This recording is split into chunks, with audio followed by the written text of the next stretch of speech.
Hey guys, it's Izzy Show Busy. I'm here with the fantastic RuthAnne. So many questions to ask her right now, but I want to take you back a small bit, okay? Because I have a piece of paper in front of me which tells me a lot of the amazing A-list stars who you have written for.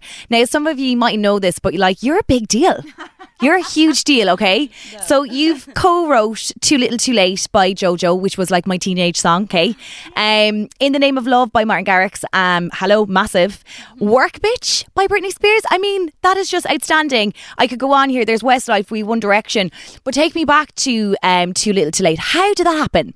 Well, the last day of my Leaving Cert exams, the day after that, I was flown to LA by an Irish manager who used to manage Mark and Danny. They weren't the script yet, but anyway, he brought me over there, and on the third day there, he brought me in to write with Billy Steinberg and Josh Alexander, and we wrote Too Little Too Late when I was 17, right after my Leaving Cert exams, because obviously my mum and dad were like, you're not going to America until you do your Leaving Cert, stay in school.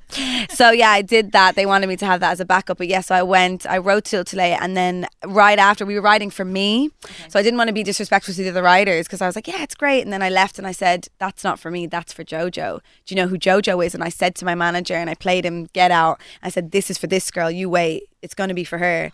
And then 2 years later, it almost was the Pussycat Dolls. Nicole had trouble singing it. Everyone had trouble singing it. It was actually higher originally. It was very high. And then JoJo obviously came in and just did amazing. So when it came out 2 years later, I was so happy that it was with JoJo. And then obviously, yeah, it just started. So you kind of launched JoJo's career, really?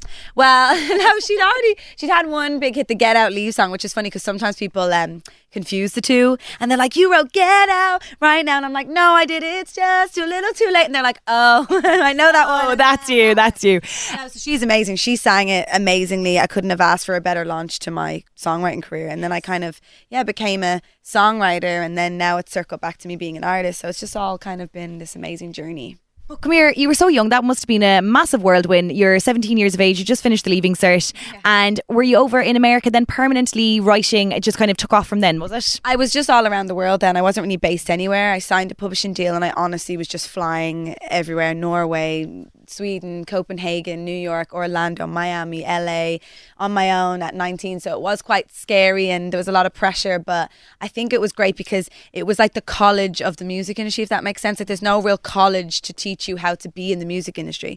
So those years after that hit, because obviously it was very surprising to me, I had to kind of catch up on being a songwriter full time. That was like my kind of years of understanding and growing as a writer and a singer and everything, just learning about the music industry.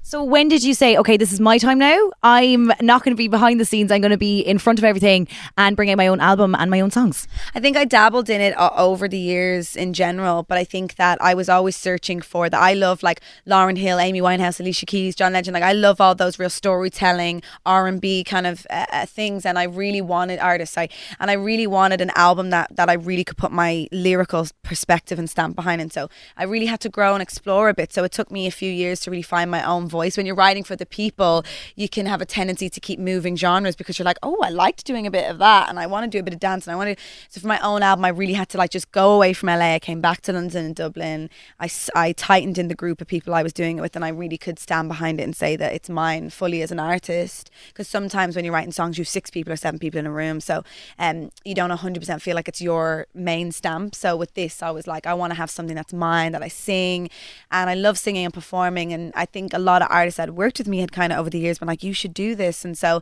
it was just time. It was just the best time to do it, and I'm still writing for the people, so both careers are kind of now helping each other, which is great. Yeah, I love the way that you waited until you were like, I really want it to be me when I'm out there, and you're not intertwined with anyone else, or you don't sound like anyone else. Yeah. Tough question now, okay? Yeah. Who was the best person to write for? Who did you most enjoy working with? Ooh, I think I've 2. It's hard to pick.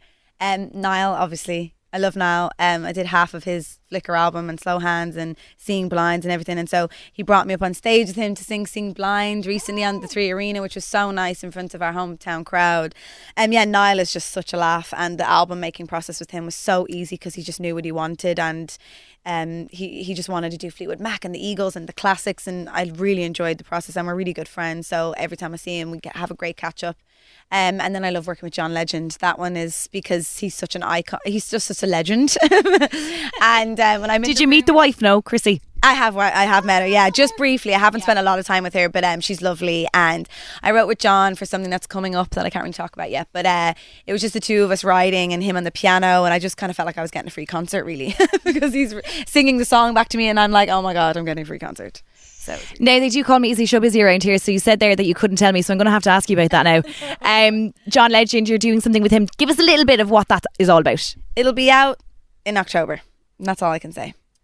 Ooh. Okay, that was enough. I'll take it. So what is next for you now? You say you're still doing songwriting. Is there anyone else that you're co-writing with that you can talk more about? I've been writing with John. I'm going to write with Niall for the next record. I kind of have just been writing. I've been writing with a new up and coming DJ group called Lost and Found.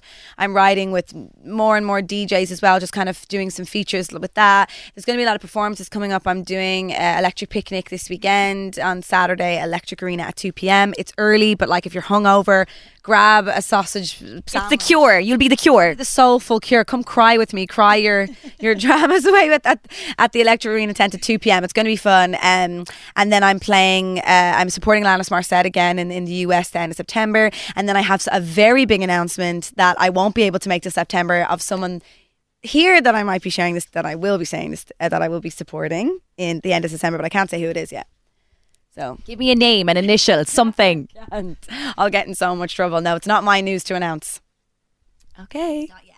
RuthAnne, thank you so much for joining us here on the Big Red Couch with me, Izzy So Busy, and we're wishing you the best of luck and everything. Thank you so much, and thank you for making my song Liquid your fresh air track of the week.